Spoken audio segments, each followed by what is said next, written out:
An undercover officer accused of going too far during a prostitution bust. Now at 5, we learned the officer will not be punished, and now our Kara Sapita live with the effort to clear the woman in this case. Kara. Well, this woman's defense attorney said the officer's actions that night were unacceptable, allowing her to perform a sex act on him instead of arresting her before things went that far, and he's hoping a judge agrees with him.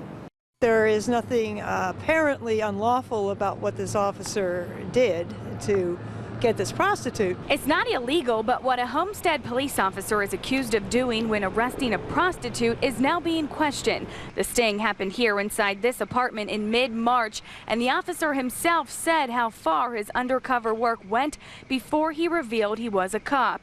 According to his own words, the officer said, "She took off her shirt and instructed me to touch her. She got totally undressed and instructed me to do the same. She started to perform a sex act, and I said the cops were coming." The head of the Citizens Police Review Board told me today that officer went several steps too far. It's offensive. And my understanding is that once the deal is made, then the offending party may be arrested.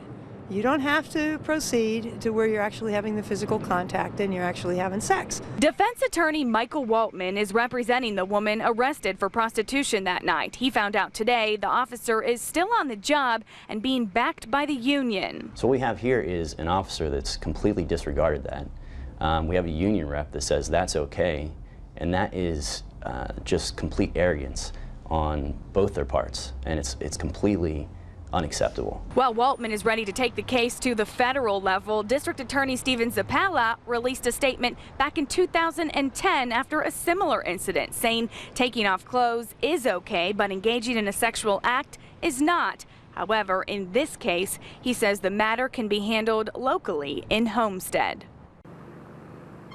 Now, I met with the chief of police in Homestead today, and I showed him his own officer's words in the criminal complaint. He says he can understand how they might be misconstrued, but he believes they were taken out of context. He stands by his officer who said no sexual act took place that night. Live downtown tonight, I'm Kara Sapita, Channel 11 News.